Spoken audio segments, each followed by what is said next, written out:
Yang terhormat Bapak Siswanto SPD selaku Kepala SMA Negeri 2 Kendal, yang kami hormati Ibu Bapak Wakil Kepala beserta staf, yang kami hormati para narasumber yang telah hadir di depan kita, Ibu Wahyu Sri SPD dan Pak Makar Maranda, yang berbahagia Ibu Bapak guru dan karyawan di SMA Negeri 2 Kendal. Syukur alhamdulillah pada kesempatan yang cukup sendu sore ini kita semua dapat berkumpul bersama di Dunia untuk mengadakan rapat dinas. Ada beberapa informasi yang cukup penting yang akan kita terima bersama. Oleh karena itu, untuk mengawali kegiatan, mari kita buka kegiatan ini dengan bacaan basmalah bersama-sama. Untuk mengawali sambutan kali ini, mohon berkenan Bapak Siswanto SPD memberikan sambutan dan arahan terlebih dahulu. Yang terhormat Bapak Siswanto SPD, disilakan.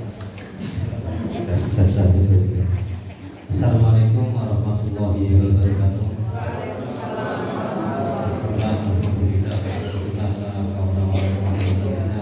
Yang saya hormati Bapak Gus, Bapak Kurikulum, Pak Kadibun, mana itu? Pak Kadibun mengantar ibu ya ke rumah sakit.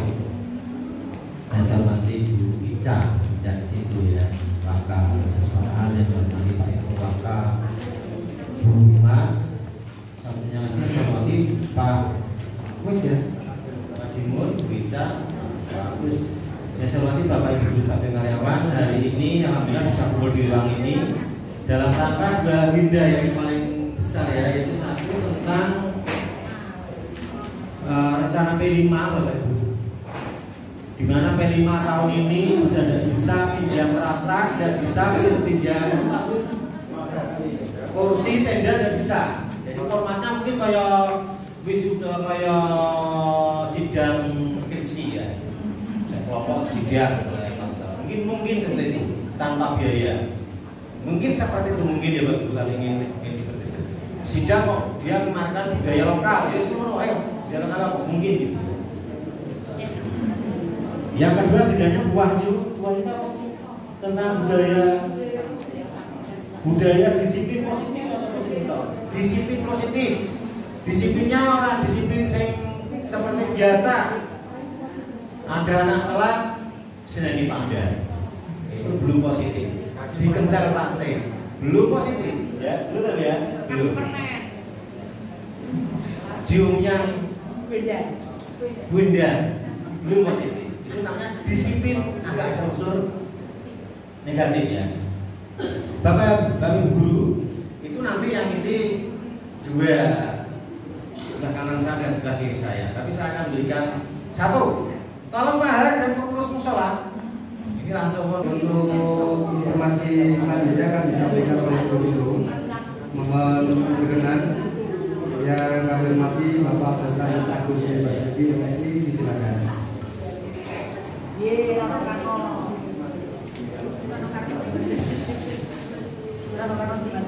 Assalamualaikum warahmatullahi wabarakatuh. Bapak Siswanto SPD selaku Kepala SMA Negeri 2 Kendal yang saya hormati, rekan-rekan guru SMA Negeri 2 Kendal yang saya hormati pula. Pada kesempatan kali ini, untuk kesempatan yang sangat baik ini, akan sangkut pautnya secara garis besar nanti masalah proyek P5, dan secara teknis nanti akan disampaikan oleh Mas Makar. Yang pertama, informasi kurikulum yang pertama, jadwal jelas akan berubah nih Bapak Ibu. Perubahan jadwal yang nanti kalau misalnya dengan masuknya 6 tenaga P3K, berarti kalau sudah calon tinggal 3 yaitu Pak Yusan Dwi Kurniawan, kemudian Pak Elang Yogiswara, sama Ibu Rena Legina Isninta. Nah, ini nanti kalau terjadi pergantian jam, terutama nanti yang terdampak adalah Pak Ibung, kemudian Pak Judio tambah luwih tambah akeh Pak Janu, Pak Muhammad, kemudian Pak Muslikin, Pak Oki, Bu Tuti. Pak Oki enggak, kalau Pak Oki mungkin enggak terdampak. Yang terdampak berarti yang geografi ngajar sejarah ya. Lepas nanti itu lepas ya. Nah ini sudah pasti dan tidak bisa ditawar, mereka harus ke sini. Kalau tidak ke sini ya berarti melepaskan SMA 2. Ya melepaskan P3K Koraiman ya. Nah, oleh karena itu saya pastikan minggu depan jadwal mungkin sudah berubah, walaupun Pak Elang, Pak Yusan, dan Bu Rena ini belum menghubungi saya untuk istilahnya konfirmasi jadwal atau seperti apa. Tapi nggak apa-apa, kita ngalahi karena sudah pasti SA-nya sudah di SMA Negeri 2 Kendal.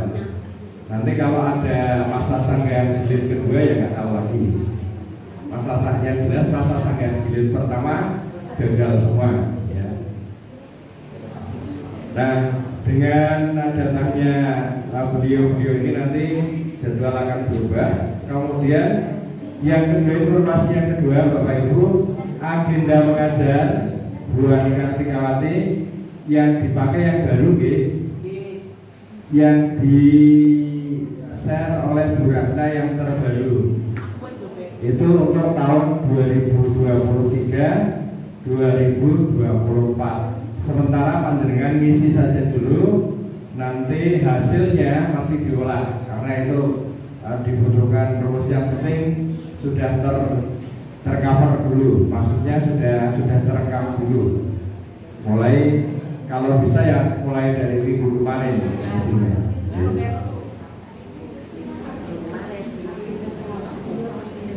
Nah sebisa mungkin kalau panjenengan ada waktu ya paling tidak 1 minggu, atau kalau sudah terekam satu lembar atau ya taruhlah 1 bulan kayak gitu di print kayak gitu ya. 1 bulan di print, kemudian itu harusnya kan dilaporkan ke kepala sekolah. Tapi panjenengan cukup lapor ke saya saja. Kemudian yang ketiga tentang proyek P5 Bapak Ibu. Proyek P5 ini ada kelas 10 ada 3 proyek. Kemudian kelas 11 ada proyek, dua jenis proyek. Kita akan mulai proyek yang pertama ini nanti bulan Agustus Bapak Ibu, minggu kedua. Jadi bulan Agustus minggu kedua kita sudah masuk ke proyek yang kelas 10.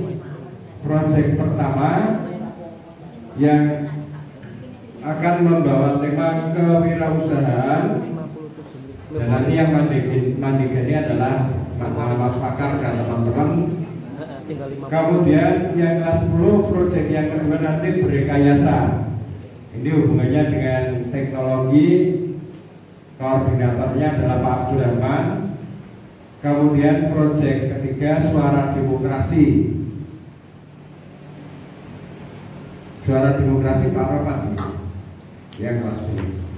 Kemudian yang kelas 11 ada 2 tema, yaitu tema kewirausahaan dan suara demokrasi. Nah semua tema ini baru Bapak Ibu, tidak mengambil tema yang pernah ada kemarin. Sengaja saya pilihkan seperti itu semuanya supaya semuanya berpengalaman dulu, masing-masing tema ada.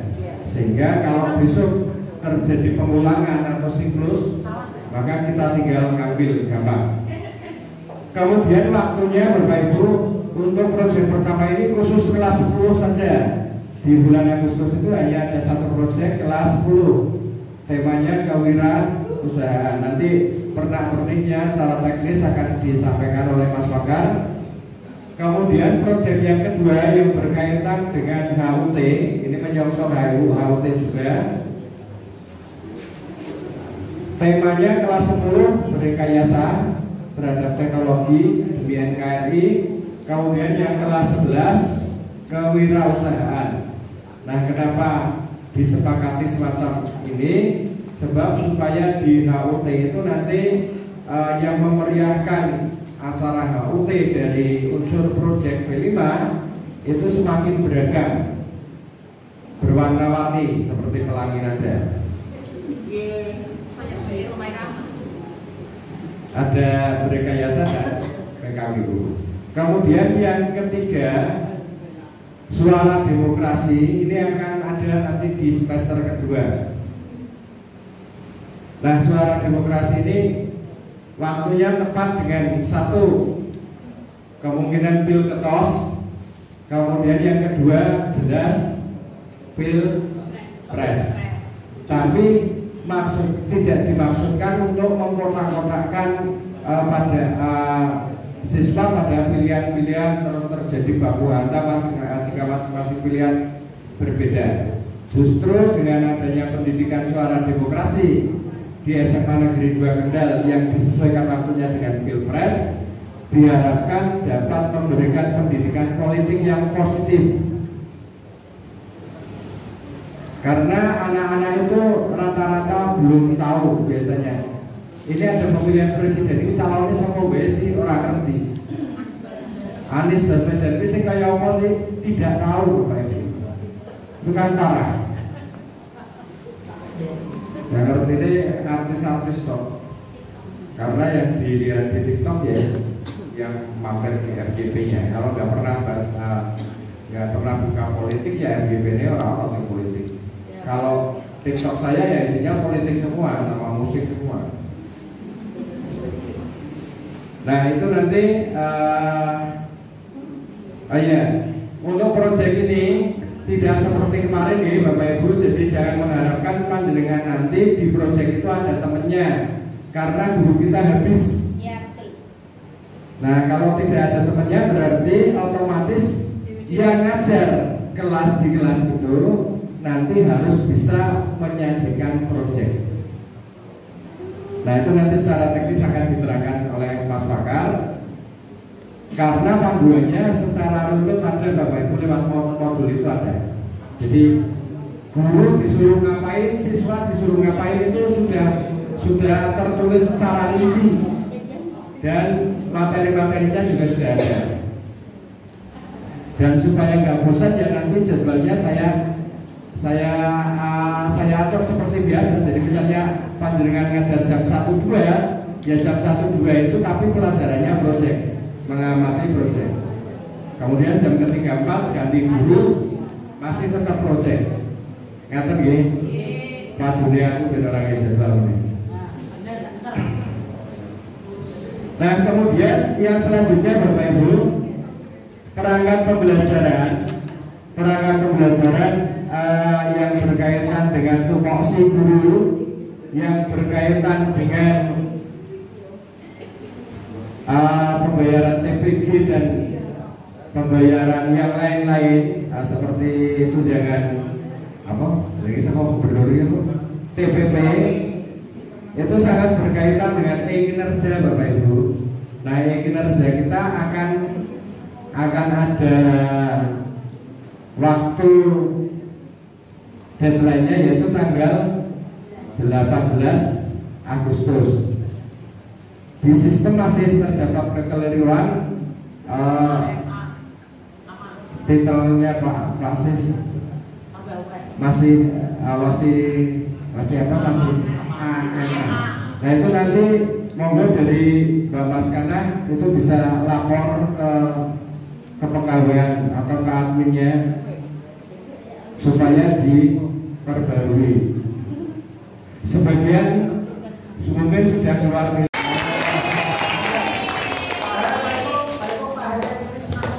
Pak ya, 10 menit untuk disiapkan yel-yel bersama ya Pak. Setelah bulan ini, atau sudah siap? Oh, data CGP dulu ya. Pak Har, silakan data CGP dulu. 1 menit saja tinggal klik. Habis ini 10 menit untuk memikirkan. Jadi ya, ice breaking untuk kita semua. Pokoknya nanti jangan lupa dijawab. Ayo Pak Har, SSI. Assalamualaikum.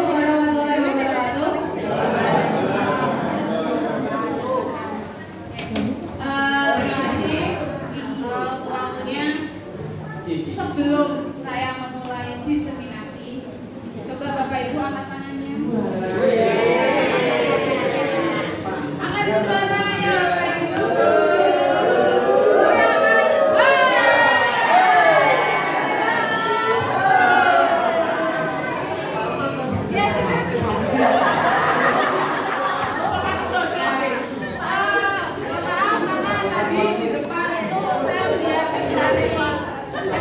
Bapak dan Ibu itu nggak fokus, ngantuk, terus memikirkan nanti pulangnya jam berapa. Kok buahnya sweet banget atau ora? Tenang Bapak Ibu.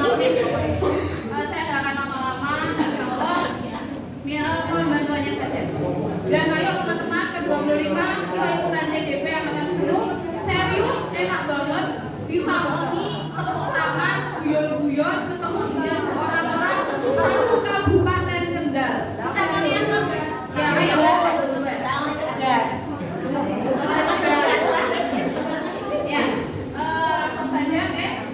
Saya akan mencoba mendiseminasikan penyebaran pemahaman dan pengalaman penerapan budaya positif.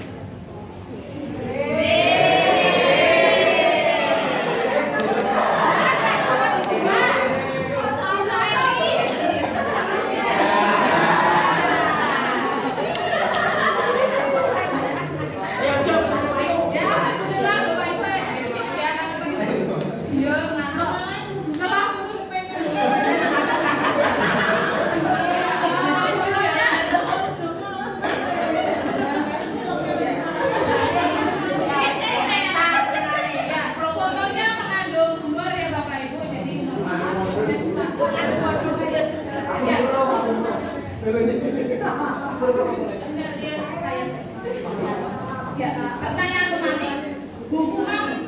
Apakah hukuman dapat mendisiplinkan siswa? Pemberian hukuman dengan hal positif seperti membaca atau membersihkan halaman sekolah, apakah dapat meningkatkan siswa? Disiplin siswa? Ya, apa tidak Bapak Ibu? Ya, bisa. Saya pernah melakukan ini. Dia tidak mengerjakan PR matematika, saya suruh membuat. Saya akan mengerjakan PR matematika 100 kali. Apakah itu akan mendisiplinkan anak-anak? Oh ya. Membuat capek. Membuat apa, Bu? Capek. Saya juga capek. Ya, yang ketiga, memberi penghargaan. Kalau ada anak maju dikasih permen. Apakah itu bisa mendisiplinkan, meningkatkan motivasi belajar siswa? Bisa. Berarti nanti kalau saya nggak dikasih permen sama Bu Adi, saya nggak mau maju. Bisa jadi. Kasih poin. Oke. Nanti akan kita bahas di slide berikutnya. Coba Bapak Ibu baca. Keluh tidak Bapak Ibu? Keluh boten? Jangan keluh, akan saya terangkan.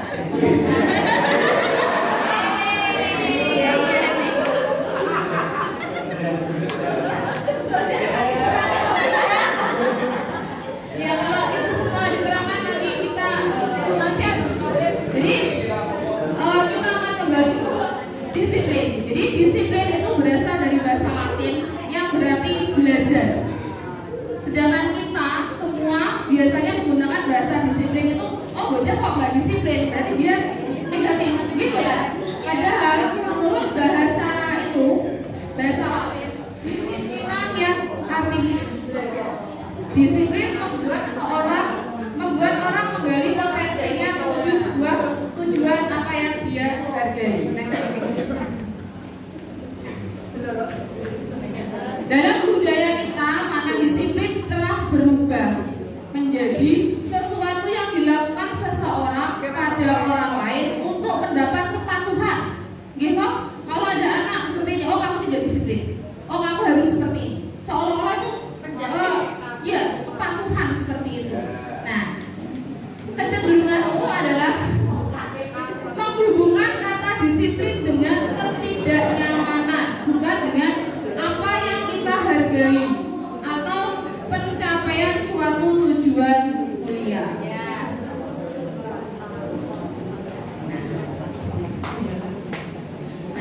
motivasi perilaku manusia ada 3. Motivasi ada 3. Nanti ada motivasi intrinsik dan ada motivasi ekstrinsik. Nah, yang pertama untuk menghindari hukuman. Kira-kira kalau untuk menghindari hukuman, apakah itu motivasi ekstrinsik atau intrinsik, Bapak Ibu? X apa in? X. Kenapa? Karena dari luar. Kadang-kadang saya harus masuk dengan baju yang rapi, dengan bersepatu. Kalau nggak ada Pak Ses, saya takut, ya kan?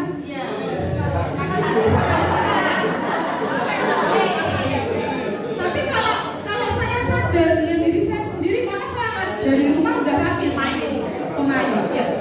Yang kedua, untuk mendapatkan imbalan, untuk mendapatkan pujian, dipuji Bu Enda, wah Bu Ayu cantik sekali hari ini. Seperti itu. Ya. Yang ketiga, untuk menjadi orang yang mereka inginkan dan menghargai diri sendiri. Jadi saya menghargai diri sendiri. Saya sudah menjadi guru di sini, maka saya harus datang tepat waktu. Saya harus menggunakan emblem-emblem yang komplit. Saya tidak butuh pujiannya. Saya tidak butuh pujiannya Bu Endang. Saya tidak ingin ditegur Pak Ses, tapi benar-benar dari hati. Itulah yang harus kita tanamkan ke peserta didik kita, ke anak-anak kita. Yuk dari awal kita hargai diri kita sendiri. Kamu itu nggak perlu dihukum Pak Andar, nggak perlu dipuji Bu Tuti, Bu Titin, tapi yuk kita bareng-bareng tingkatkan budaya-budaya baik itu ke anak-anak. Sambut Bapak Ibu. Yuk kita bareng-bareng menerapkan. Oh tekan lagi ya, tekan lagi. Oh iya Bapak Ibu, kalau kemarin Bapak kan ada ombak sama bungkus ya. Yuk kita buat ombak. Yuk.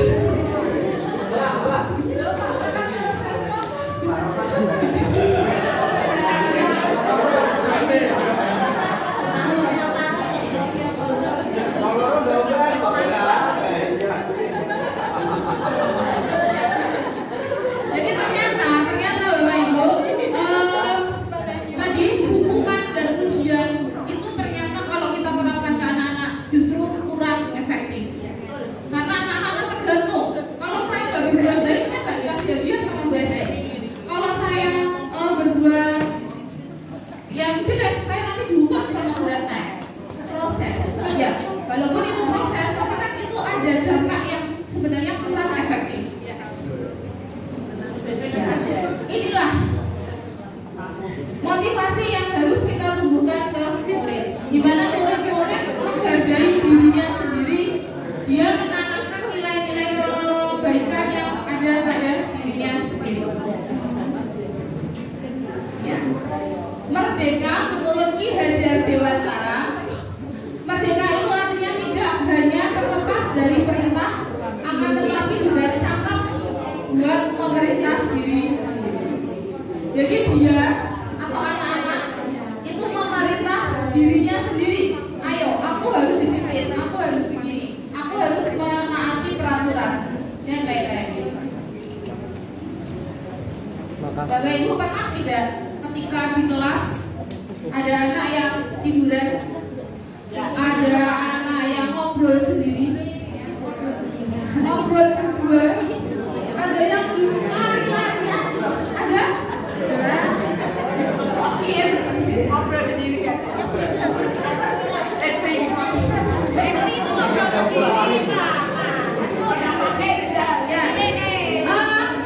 Awalnya sebelum mengikuti PDP, sebelum mengikuti Ibu Pendidikan Guru Penggerak, saya langsung set, aku ngobrol sendiri kenapa? Tapi setelah saya mau pelajaran ini, kalau kata hasil saya, ini itu ilmu yang mahal, karena di perguruan tinggi ini belum ada Bapak Ibu. Gimana kita memberikan pemahaman ke anak, kita menumbuhkan motivasi intrinsik ke anak, itu di perkuliahan belum ada. Ya mungkin bakal ada. Makanya monggo Bapak Ibu yang 25 yang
Ya Allah, akan biasa.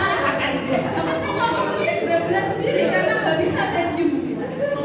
Sama Bu SD walaupun kita sering padu, tapi mungkin beda lagi dengan anak yang diem, dia nggak bisa mendengarkan musik.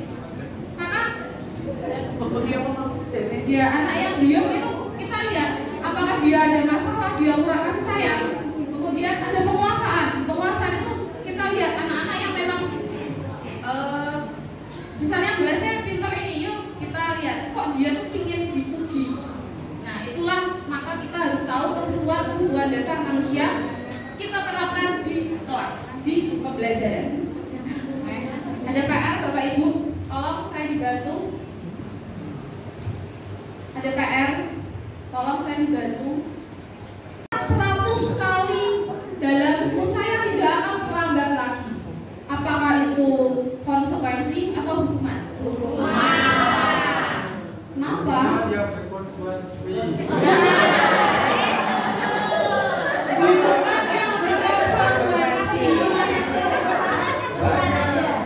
Yang kedua, Pak Fakar terlambat masuk kerja. Pak Ses lihat, Pak Fakar, mari kamu ke lapangan. Hukuman atau konsekuensi Bapak Ibu? Konsekuensi. Mana yo Ibu? Kemudian yang ketiga, murid diminta untuk push up 15 kali karena tidak menggunakan masker ke sekolah.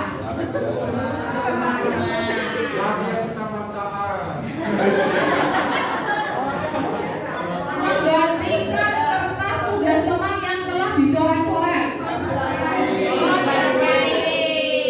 Membersihkan tumpahan air di meja tulis.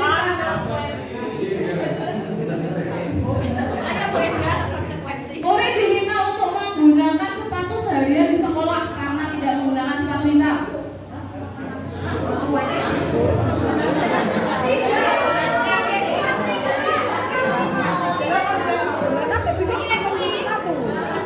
Murid disuruh tidak mengenakan sepatu hitam seharian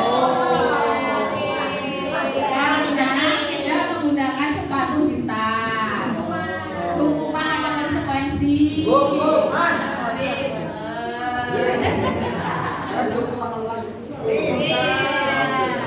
Lari mengelilingi lapangan basket 2 kali karena terlambat 10 menit untuk pelajaran PJOK. Untuk pelajaran PJOK.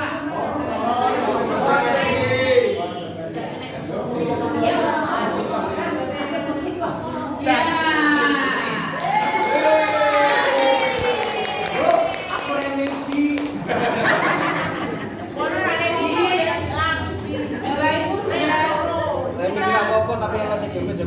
kita sudah mampu membedakan mana yang merupakan hukuman dan mana yang merupakan konsekuensi. Kira-kira di dalam pembelajaran apa yang akan kita lakukan? Apakah kita akan melakukan hukuman atau kita akan melakukan konsekuensi? Konsekuensi. Ya. Hukuman dan konsekuensi. Hukuman itu bersifatnya lebih ke negatif, lebih ke paksaan. Jadi anak-anak tuh seolah membenci sama disiplin. Padahal tadi bahasa disiplin itu adalah yang bagus, gitu, positif. Tapi gara-gara hukuman, anak-anak akhirnya membenci. Anak-anak juga suka. Hal itu akan menimbulkan rasa marah, dipermalukan, merasa tidak dihargai. Sedangkan konsekuensi, anak akan belajar untuk mematuhi peraturan. Anak akan menghargai disiplin, kemudian membuat anak merasa tidak nyaman dalam jangka waktu pendek. Ternyata Bapak Ibu, awalnya saya hanya mengetahui apa itu hukuman dan apa itu konsekuensi. Dalam konsekuensi, kita belum menemukan apa sih langkah untuk memperbaiki tindakannya yang salah, gitu. Karena hukuman langsung dihukum. Konsekuensi dia hanya tahu. Sedangkan satu kalimat adalah restitusi. Halo Bu Enda. Apa itu restitusi? Restitusi itu adalah proses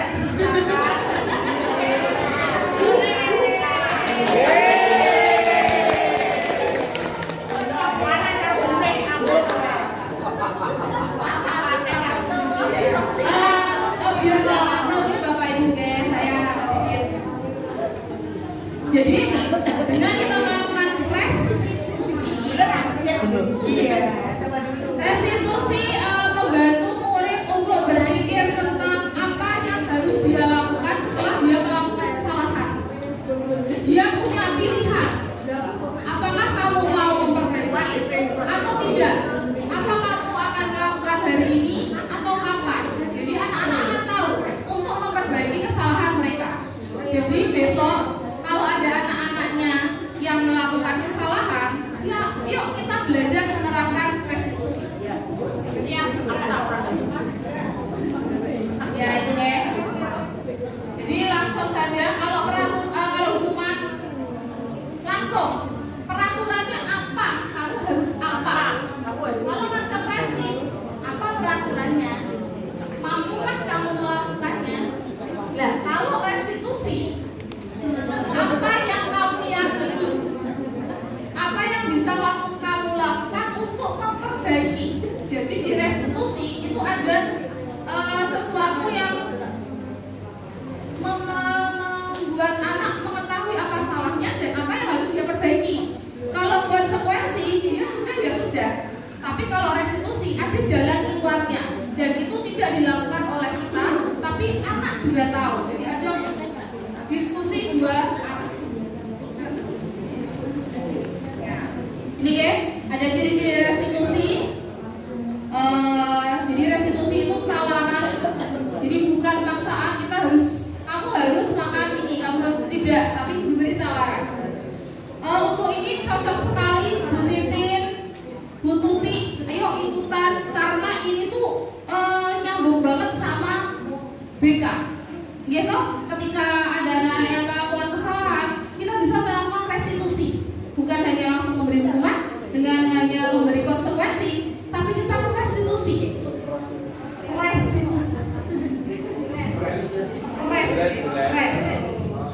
Restitusi yang terakhir mengembalikan murid yang berbuat salah pada kelompoknya. Maksudnya seperti apa? Ketika anak-anak salah, pasti dia ada rasa kecewa, marah pada dirinya sendiri, gitu. Tapi ketika kita restitusi, kita melakukan restitusi, dia akan menyadarinya sendiri dan dia akan kembali ke lingkungannya dengan wajah baru, dengan sesuatu yang dia yakini kebenarannya. Sekarang ada posisi kontrol seorang guru, ada penghukum. Apakah Bapak Ibu menjadi penghukum? Ya, saya sendiri juga masih melakukan itu, masih Bapak Ibu. Kemudian ada menjadi teman, yes. Membuat rasa bersalah, no, yes. Pemantau dan manajer. Di antara kelima posisi kontrol seorang guru yang paling bagus, yang paling direkomendasikan adalah posisi kontrol seorang manajer. Ketika menjadi seorang penghukum, negatifnya anak-anak akan menjadi lebih takut, acuh tak acuh, intrinsiknya tidak masuk. Kalau menjadi teman, anak-anak ada yang melunjak, gitu? Ada yang melunjak. Anak-anak menjadi tergantung sama guru. Kemudian membuat merasa bersalah. Pak Ibu, kamu tuh gimana sih? Kan aku jadi dimarahin sama Pak Ses kalau kamu nggak pakai sepatu hitam. Nah, anak-anak kan akhirnya akan merasa, oh gara-gara saya nggak pakai sepatu hitam, Bu Wahyu akan dimarahi Pak Ses. Merasa bersalah. Maka anak-anak akan merasa, oh saya membuat kesalahan sama Bu Wahyu, itu kurang bagus. Sebagai pemantau, ya kita harus sebagai pemantau. Kalau menurut saya kita memang harus tetap menjadi pemantau. Kita ngecek anak-anak, kita menjadi kayak pakai kicker gitu ya, kita pantau anak-anak. Kemudian sebagai manajer, next. Kalau sebagai manajer, anak-anak akan lebih kuat pribadinya. Terus kemudian ketika anak ada yang merasa bersalah, maka apa yang kamu yakini, bahasa itu yang kita berikan ke anak. Maka dari itu, next, ya, jadi ya dampaknya murid menjadi lebih mandiri dalam memecahkan masalah, kita identitas positif, guru membimbing murid untuk memecahkan masalahnya secara mandiri. Tadi posisi yang baik-baik, posisi manajer, selalu ada bahasan apa yang kamu yakini, gitu. Nah, maka dari itu yang pertama kita buat adalah keyakinan kelas. Dalam apa sih tidak peraturan kelas? Kenapa harus keyakinan kelas? Nah, keyakinan kelas itu untuk mendukung motivasi intrinsik. Kembali ke nilai-nilai atau keyakinan-keyakinan lebih menggerakkan seseorang dibandingkan mengikuti peraturan-peraturan. Lalu bagaimana penerapannya di sekolah? Yang kemarin sudah saya praktekkan di PI 2. Itu kita mendapat keyakinan kelas itu dari peraturan-peraturan yang sudah diterapkan di sekolah. Yang ingin kamu lakukan di kelas, kemudian kita simpulkan satu persatu. Contohnya, dilarang buang sampah, gitu. Dilarang membuang sampah. Dilarang membuang sampah itu keyakinan apa yang akan kamu yakini? Dilarang membuang sampah berarti inginnya apa sih?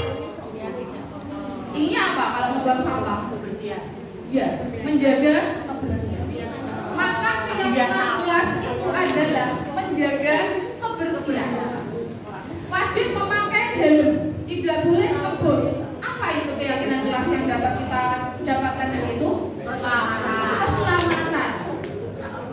Jadi dari peraturan-peraturan kelas kita taruh di bahasa-bahasa yang positif, kemudian akan menjadi keyakinan.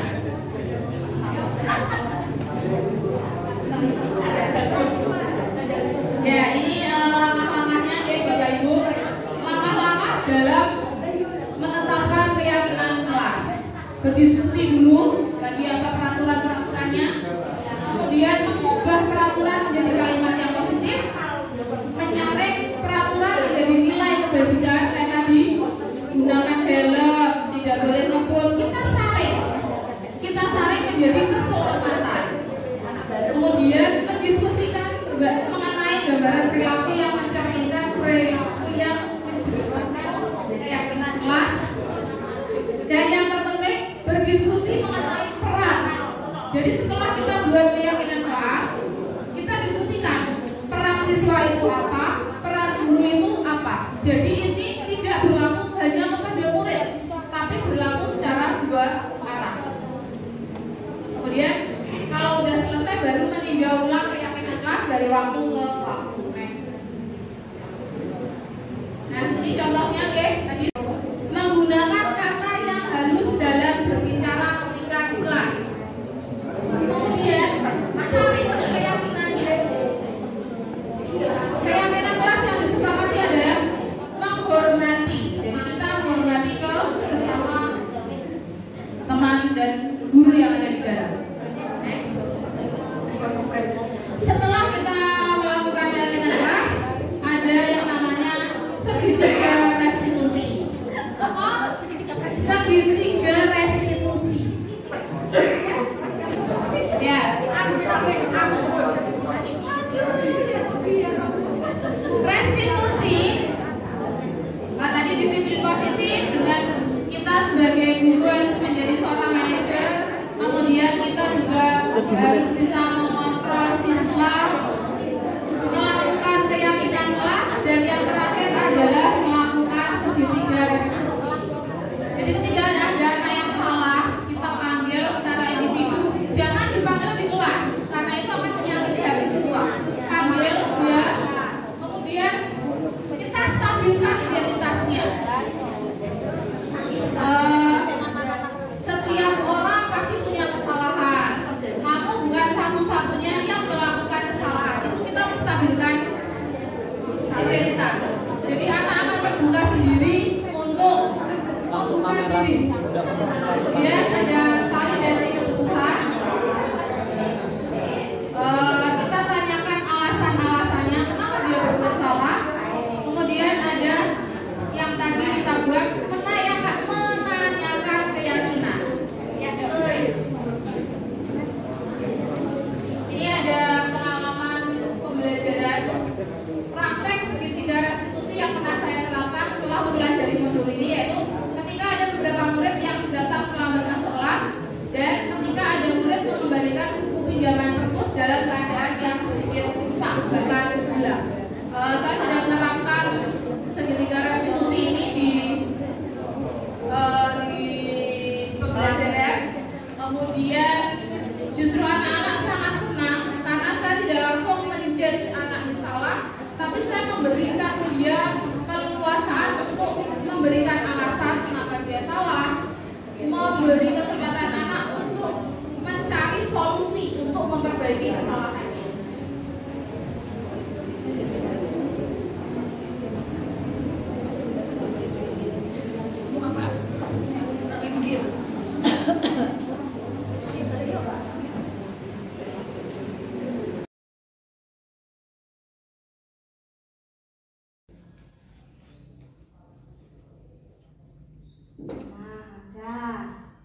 Terlambat ya. Aca tahu kenapa Bu Ayu manggil Aca ke sini? Karena saya terlambat. Tadi berangkat sekolah jam berapa ya? 7 kurang 5 menit. Aduh, jam 7 kurang 5 menit. Itu dari rumah. Terus kamu bangun jam berapa? Jam setengah 7. Jam setengah 7 baru bangun. Kira-kira Aca tahu nggak jam masuk sekolah jam berapa? Jam 7. Nah, Aca tahu. Kira-kira kalau jam 7 kurang 5 menit, terus tadi Aca sampai di sini jam 7.20, apakah Aca sudah datang tepat waktu? Belum ya? Nah, tahu nggak? Aca salah? Iya. Iya. Saya pun juga pernah melakukan kesalahan. Nah, kita cari tahu bagaimana caranya mencari solusi dari apa yang sudah Aca lakukan. Nah, alasan Aca datang terlambat, kenapa ya? Karena semalam begadang nonton drakor, Bu. Oh, Aca suka sama drakor? Suka banget. Oh, suka banget. Nah, jadi Aca datang terlambat ke sekolah gara-gara nonton drakor. Drama Korea kesukaan Aca, terus tidur kemalaman, begadang, akhirnya terlambat sekolah.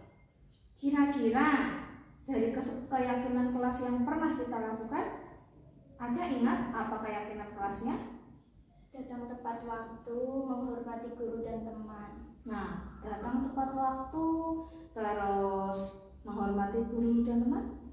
Dari keyakinan kelas itu, Aca melakukan apa? Malah terlambat. Berarti Aca tahu ya ada pelanggaran. Terus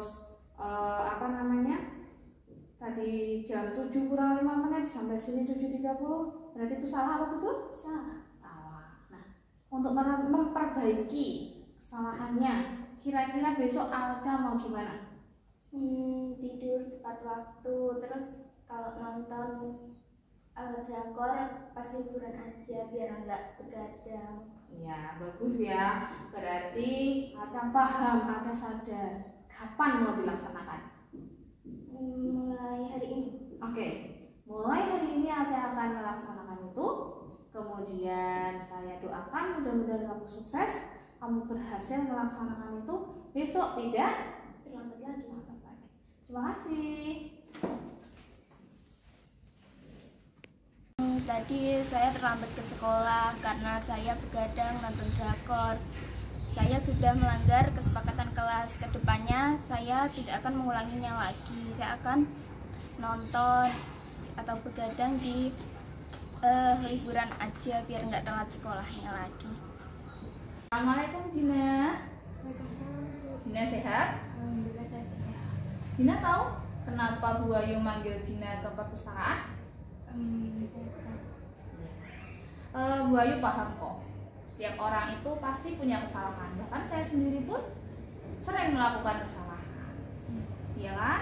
Nah, kira-kira Dina manggil Bu Ayu manggil Dina ke sini tuh kenapa ya, Din? Saya tidak sengaja merobek buku. Ini sekali. Kemarin Bu Ayu dapat laporan dari Bu Is kalau Dina mengembalikan buku dalam keadaan sobek. Dina pasti punya alasan kenapa Dina menyobek buku itu. Saya tidak sengaja memikirnya saat saya bergurau sama teman saya. Bergurau dengan teman-temannya pada saat di kelas gitu. Berarti saya yakin Dina pasti akan berbuat lebih buruk lagi. Mungkin dengan tidak mengembalikan atau bahkan malah membuang, tapi Dina tidak melakukan itu, iya kan? Nah, Dina ingat keyakinan kelas yang udah kita buat? Ingat. Apa coba? Bertanggung jawab. Bertanggung jawab. Bertanggung jawab terhadap apa? Terhadap barang yang kita punya ataupun milik orang lain. Nah, kalau begitu, karena Dina udah merobekkan buku perpustakaan, kira-kira apa yang akan Dina lakukan? Saya akan minta maaf kepada Buis dan saya akan berbagi buku yang telah saya sobek. Dengan cara apa? Dilem. Dilem. Iya. Kalau begitu, kapan Dina akan melakukan itu? Sekarang aja. Sekarang juga. Jadi sekarang juga Dina udah tahu ya kesalahan Dina. Dina juga udah tahu keyakinannya, kenakiran kelas yang pernah kita buat. Dina akan minta maaf. Gua doakan mudah-mudahan Dina lebih sukses lagi dan lebih baik lagi, lebih bertanggung jawab dengan barang pinjaman ataupun barang punya Dina. Terima kasih Dina. Mengetahui kesalahan saya sendiri, bukan dimarahi atau dihukum oleh Ibu Wahyu. Justru saya diberi kesempatan untuk menjelaskan apa yang terjadi dan bagaimana saya memperbaiki masalah saya. Saya tidak sengaja menyobek buku pinjaman dan tadi saya sudah meminta maaf kepada Bu Is selaku petugas perpus dan memperbaiki buku yang robek. Saya berjanji kepada diri saya sendiri untuk lebih berhati-hati menjaga barang saya sendiri maupun barang pinjaman. Dan memperbaiki buku yang robek. Saya berjanji kepada diri saya sendiri untuk lebih berhati-hati menjaga barang saya sendiri maupun barang pinjaman.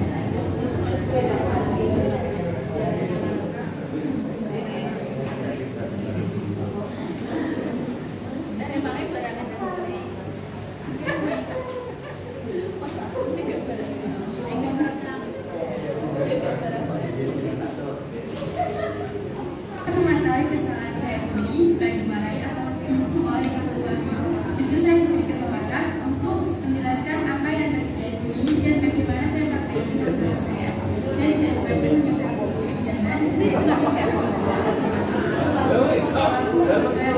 menyobek buku pinjaman.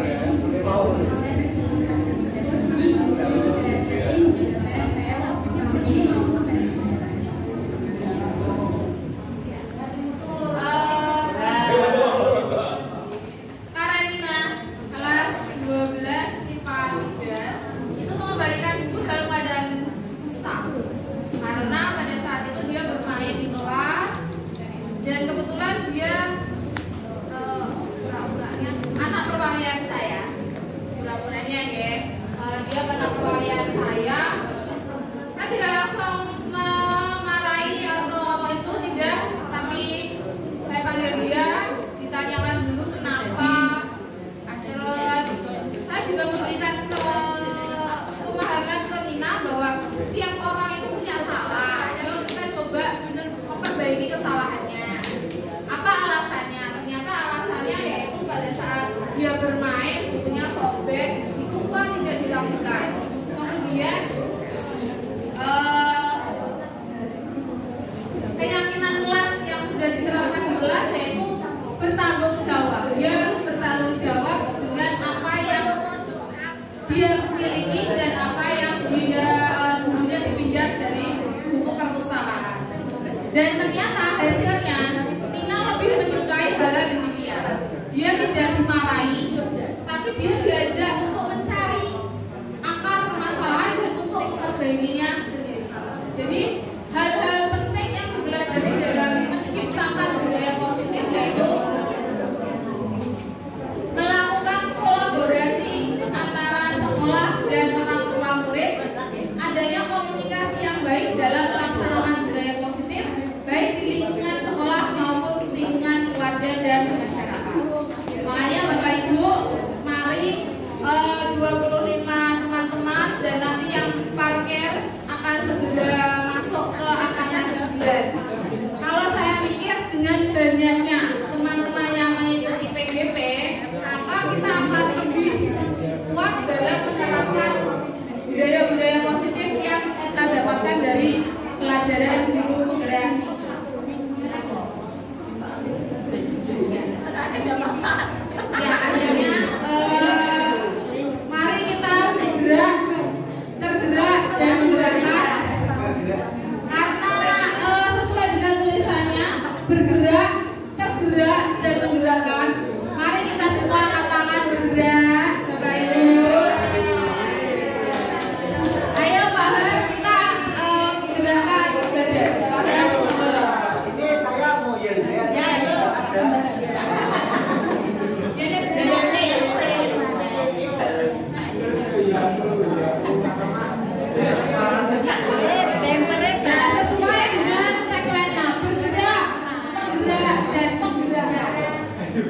adalah SMA 2 ada di sini dengan hati yang gembira. Mang Ica guru paling cantik, Pak Rahmat beli salam hormat, Pak Haryanto juragan Brambang, Ade Endah guru tersayang. Sampun.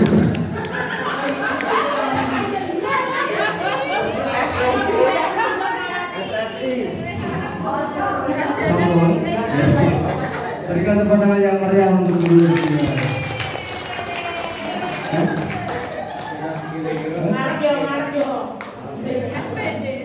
Baik, Ibu Bapak yang berbahagia, kita berikan waktu Bu Wahyu untuk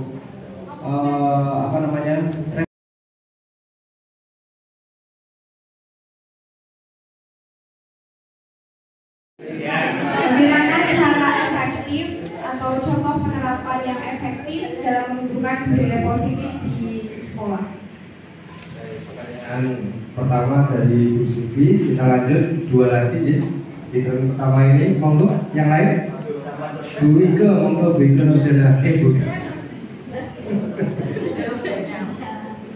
Terima kasih atas waktu yang diberikan. Terima kasih atas waktu yang diberikan. Tadi Bu Ayu keren sekali dalam pemaparannya bahwa kita diajari untuk berbudaya positif. Nah, dari keterangan yang tadi diberikan, saya mau tanyakan itu adalah tujuan penerapan budaya positif di sekolah itu apa nih? Terima kasih. Tujuan penerapan budaya positif di sekolah. Selanjutnya. Oh iya, Bu Maria. Assalamualaikum warahmatullahi wabarakatuh.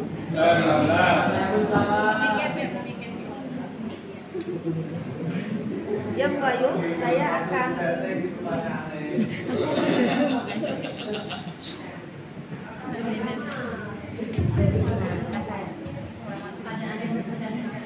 tentang segitiga restitusi.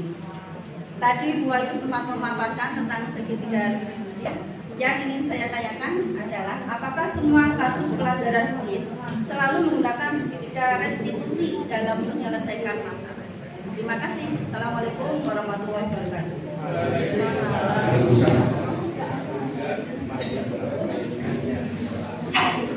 Monggo Bu Yenti.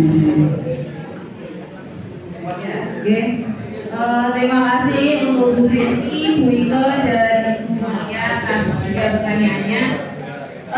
Saya belum ahlinya nih. Kita belajar bersama, kita menerapkan budaya positif dengan disiplin positif, dengan keyakinan kelas dan dengan segitiga restitusi itu kita masih belajar untuk melakukan itu diterapkan di sekolah kita bersama-sama.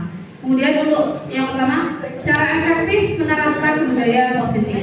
Kalau menurut saya, cara-cara efektifnya yaitu dengan melakukan yang pertama, kita buat dulu ya keyakinan kelas. Kemudian kita apabila ada anak-anak yang salah atau yang apa, kita berikan dia kesempatan untuk melakukan perubahan pada dirinya sendiri. Dia mencari akar permasalahannya sendiri. Kemudian kita terapkan juga pembelajaran yang berpihak pada murid. Jadi anak-anak akan merasa didukung, anak-anak tidak di salah-salahkan, tidak, tapi kita ajak berkolaborasi untuk melakukan pemecahan dari masalahnya. Dan biar efektif gimana? Kita lakukan secara bertahap, tapi continue dan tetap terus-terusan kita lakukan. Kalau akan berlangsung secara efektif. Kemudian ini menyambung juga dengan pertanyaannya berikut, ya. Tujuannya apa? Nah, tujuan pendidikan sesuai dengan KHD Ki Hajar Dewantara itu salah satunya adalah menggambar pada murid, kemudian menciptakan lingkungan belajar yang berpihak pada anak. Dan untuk menerapkan hal-hal seperti itu, kita tidak bisa kalau berjalan sendiri, maka harus didukung dengan budaya positif, harus didukung dengan lingkungan belajar yang positif, dengan disiplin positif. Maka tujuan penerapannya ya untuk mendukung bagaimana Bapak Ibu guru menerapkan pembelajaran yang sesuai dengan tujuan pembelajaran. Kemudian, apakah semua kasus dapat diterapkan dengan segitiga restitusi? Saya rasa tidak tidak semua kasus bisa diterapkan dengan segitiga restitusi. Kenapa? Karena di saat menstabilkan anak, kita harus benar-benar peka. Ketika ada anak yang emosional, dia pasti akan menangis, maka dia tidak langsung secara gamblang memaparkan alasannya. Kita harus menunggu dia reda. Ya, kita harus melihat apakah dia tipe yang ekstrovert atau yang introvert. Kalau introvert, maka beri dia jeda. Jadi, apakah semua diterapkan? Tidak. Saya rasa kita lihat dulu mana kesalahan-kesalahan yang sepertinya memang harus kita terapkan. Dan mungkin kesalahan yang berulang-ulang terus tapi tidak ada perbaikan, dan itu kita terapkan dengan menggunakan segitiga restitusi. Saya rasa begitu, Bu Silvi, Bu Ika, dan Nadia. Jadi, baik Ibu Bapak, adakah sesi tanya jawab ini yang masih ingin disampaikan? Sesi pertanyaan? Tidak ada. Kalau tidak ada, mohon ditutup. Mohon ditutup, diselesaikan dulu presentasinya. Kan ada assalamualaikum di awal, nggak assalamualaikum di bawah. Terima kasih Bapak Ibu.